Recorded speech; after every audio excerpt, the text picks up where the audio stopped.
who should be on a virtual team. Let's start with the manager. Are there certain things that an organization should make sure that a manager has as skills or competencies when they're nominating him or her or promoting him and her to the role of a virtual manager? Yeah, we have done some research on that actually, and we think that there's a set of competencies, we call them a cluster of competencies, that a good leader needs to have to be effective in virtual teams. It varies a little bit depending on the team. For example, if you're on a global team, you would have certain kinds of cultural sensitivities that might be important, or maybe even languages that you would need to be able to speak. But if you're not on a global team, you still would need to be sensitive to the differences that people have, be very effective in drawing people together and bridging those differences. One of the core competencies that we talk about in some of the training that we do, for example, is leadership, the ability to inspire and motivate people. And doing that from a distance is a challenge, and it requires a little bit different kinds of techniques. You might, in fact, we have some clients that will call someone that they're thinking of hiring as a manager for a distance team on the phone, just to see what they sound like over the phone. Are they able to clearly articulate a sense of purpose or vision? Do they give feedback well over the phone, right, which is harder to do when you can see somebody, and I can see someone nodding, or I can see somebody saying no with their eyes or with their head. I respond one way, where I have to take those cues just from a phone. I sometimes have to be a lot more sensitive. We've also found that tolerance for ambiguity is very important in leaders of virtual teams, because they won't know everything. They can't know everything about how people are doing. If they're overly controlling, if their need to control other people is very high, they're not going to be very effective on this virtual team. That's all very good. Maureen, would you add anything? I think that there is another piece to that that's very important, and that is that willingness to put in the time it takes to manage from a distance. Yes. It is a little bit different to set aside time for that teleconference, which takes longer than maybe seeing somebody in the cafeteria at lunch or passing them in the hallway. Taking the time to set aside moments where you can really talk with the team informally and share with them, and that takes more planning than I think people sometimes realize as they're going into this. Are you finding that it is the expectation of the organizations that hire virtual managers that they will expand their accessibility on an hourly basis? And are there limits? Are we reaching a limit? Because technically somebody could go 24/7 in that capacity and still find more work to be done. Are there limits that are creeping, or is it an expectation of the organization that if you take the role of a virtual manager, your hours are going to expand? I think there has been that expectation, whether stated or unstated, but I think people are finding there have to be limits.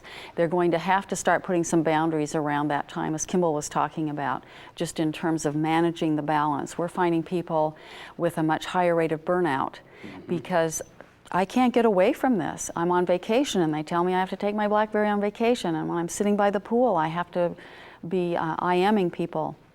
And so we do need to find ways to set some boundaries and set agreements about how we do get to have some free time and not be accessible all the time. Okay, great. Would you add anything? I would. I would just say that often that is not going to be decided at the level of the organization either. Okay. Usually the responsibility for making that happen usually comes down to the individual manager.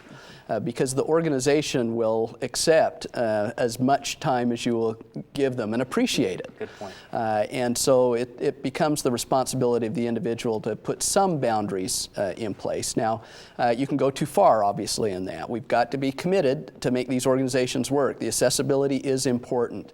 But I think organizations everywhere are recognizing that you do need to have some balance. In fact, I was speaking not too long ago to a senior officer inside of Cummins Engine. And I asked him what his primary concern was for people who were virtual managers. And I thought he would talk about things like, well, they've got to use the email well, or they've got to be excellent communicators and good coaches and so forth, as we might expect expect a senior manager to do. His reply was very different. He said, I'm very concerned about the work-life, home-life balance. And I want them to know that we want them to be healthy and we want them to be balanced, that we know that they'll do a better job if they pace themselves. So I'm hoping that they'll find a way to do that. Okay, great. Let's look at the other side of the team, the employees, the virtual employees. Are there certain skills that the manager should be looking for when hiring or when putting together their virtual team that will increase the probability that that virtual team will be successful?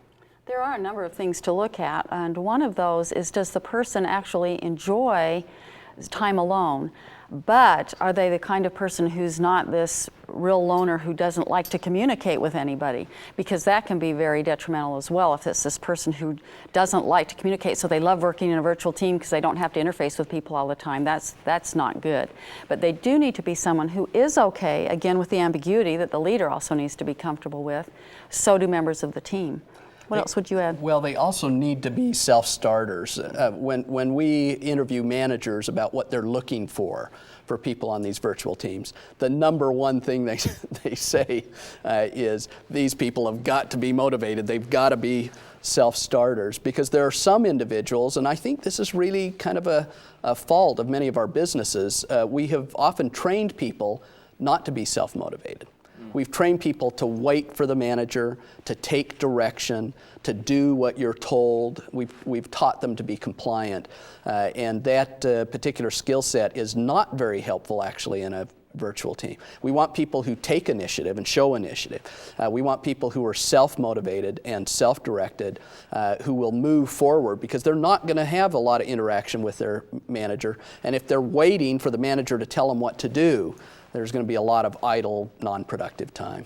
You would very much advise virtual managers to, on some recurring basis, travel around to visit their virtual employees if it's possible. Absolutely. Yes, Okay. definitely. Approximately how frequently is there a good benchmark, or is it more gut feel at every different instance? A common one that we see is quarterly. Quarterly, okay. They will make that effort to get out quarterly. Some places where they're really dispersed globally, that is a little more difficult, so maybe it's semi-annually, but the more often, the better. But quarterly is probably a minimum. Okay. It's hard to give a good answer to that because it depends so much on the individual business. That's right. We're working with this one manager at IBM. He has 65 direct reports. And he starts traveling at the beginning of the year. By the time the end of the year is over, he almost sees everyone once.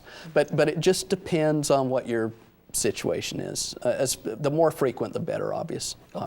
Let's dive into some of our tactical questions that we're getting from our audience. Connie at McKesson writes, how do you set expectations on email management? As in virtual teams, I have found that email increases exponentially and becomes very difficult to control, and also to get back to team members in a timely manner. So you talked a little bit about that in your presentation around from the standpoint of ground rules and operating guidelines. But how do you prevent the exponential growth of emails so that it's manageable? One thing you can do is, when you're setting those operating and protocol guidelines, is to get agreement on what kinds of things everybody needs to be copied on. One of the things we'll find is in virtual teams is that initially, very often, people will copy everybody on the team on every issue or every question, and that really just is not necessary. That there are certain things that these two people need to know all the time, and there's a few that these two need to know every time. And to have that discussion up front about what kinds of things do we share, and get rid of that reply all button, and manage that a little bit more carefully. If it's easy, people are more likely to do it. If you make it so they have to type in every name, they think about, well, does this person really need it? Does this person not need it? The answer to this question, it's a great question. Connie is the person? Connie. It's a great question, Connie. The answer to this question, a lot of the questions like this, is that you need to talk about it.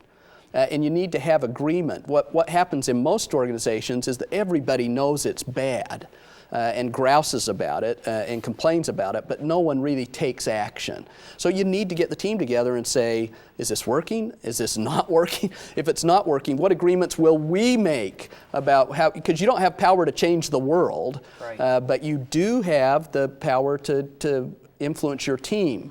And so ask, who should be copied on what? And how long should the emails be? And how often should we check our email and so forth, and then get agreement. When people are in agreement and they helped set the agreement, right, they're much more likely to change their behavior than if you just give them a policy. It's very good. I mean, it's true. You just assume or adopt the cultural norms of your organization rather than redefining your own operating principles for the virtual team. Our next question comes to us from Kim from Boeing, who I know you guys have done a lot of research on the success of teams, not necessarily virtual, but also virtual, that Boeing has had over the years. She asks, what activity or activities do you recommend for teams who are not allocated much travel budget for the face-to-face meetings? Okay. The portable parties is one where you bring the team together and celebrate from time to time. What others would you add? Make really good use of your technologies, your communication technologies.